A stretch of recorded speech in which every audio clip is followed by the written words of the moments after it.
Hello everyone. तो finally SSC CGL 2024 की जो वैकेंसी है वो 20,000 प्लस की ओर बढ़ती हुई नज़र आ रही है। आरटीआई से मिली जानकारी के अनुसार आज के इस वीडियो में हम लोग जेएसओ पोस्ट की वैकेंसी की कैटेगरी वाइज डिस्कस करेंगे कि आपका जेएसओ यानी कि जूनियर स्टैटिस्टिकल ऑफिसर की जो इस बार वैकेंसी रहनी है सीजीएल 2024 के थ्रू वो कितनी रहनी है, कैटेगरी वाइज क्या वैकेंसी रहेगी, हम लोग डिटेल में जानेंगे। तो आप लोग वीडियो में बने रहना। साथ ही साथ एसएससी सीजीएल कि यह एक वैसी पोस्ट है जिसकी आयु सीमा 32 वर्ष है, यानी कि सबसे अधिक है। यदि आपके पास रिजर्वेशन है तो यही आयु सीमा बढ़कर 37 वर्ष तक चली जाती है, यानी कि जेएसओ पोस्ट के लिए 32 साल तक भी युवा कैटेगरी वाले अप्लाई कर सकते हैं। और SC/ST कैटेगरी से हो तो 37 वर्ष तक इस पोस्ट के लिए आप लोग अप्लाई कर सकते हो। आइए अब हम लोग डिस्कस करते हैं कि इसका क्वालिफिकेशन क्या है।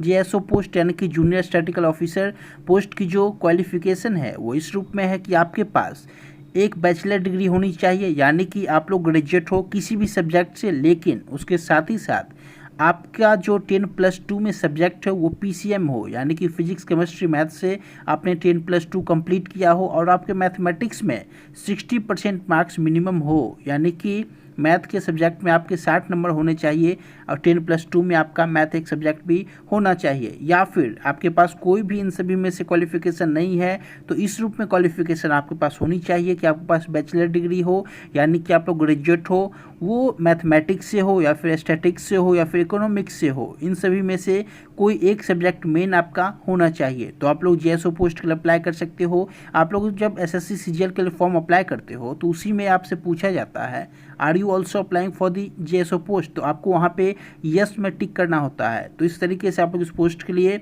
अप्लाई कर सकते हो। अब यदि मैं प्राप्त आरटीआई जानकारी के अनुसार डिस्कस करूं इसकी पोस्ट वाइज वैकेंसी को, तो आप लोग ध्यान से समझना।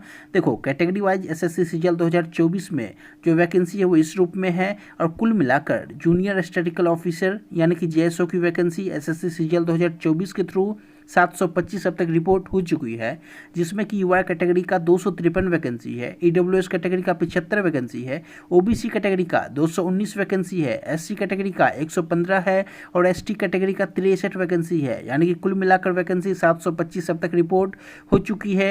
और इतनी ज़्यादा मात्रा में वैकेंसी का होना यह कहीं ना कहीं दर्शाता है जो इस बार एसएससी सीजीएल 2024 में वैकेंसी की भरमार आपको देखने को मिल सकती है, क्योंकि कई सारे ऐसे पोस्ट इस बार अच्छे खासे वैकेंसी के साथ सामने आए हैं जो कि सीजीएल 2023 में नील थी, यानी कि 0 वैकेंसी उस पोस्ट की थी। और इस बार देखोगे जैसे कि अकाउंटेंट में आपने देखा था, यहाँ पे ऑडिटर में देखा था 920 वैकेंसी। इस रूप में हर किसी पोस्ट की जो वैकेंसी है वो खुल के सामने आ रही है, जिसमें जेएसओ पोस्ट की भी अभी देखोगे 700 कुल मिलाकर 725 वैकेंसी है। तो इस तरीके से वैकेंसी आपको देखने को मिल रही है। आप सभी कैंडिडेट्स को ऑल द बेस्ट। टोटल जो वैकेंसी है उसे भी मैंने डिटेल में डिस्कस किया अपने चैनल पे, तो आप उस वीडियो को देख सकते हो जाकर। चलिए आज के इस वीडियो में यहीं तक। नेक्स्ट पोस्ट की जैसे ही हमारे पास कोई आरटीआई के थ्रू जानकारी प्राप्त हो तो मैं आप तक जानकारी साझा करूंगा। आज के इस वीडियो में यहीं तक। Thank you so much everyone.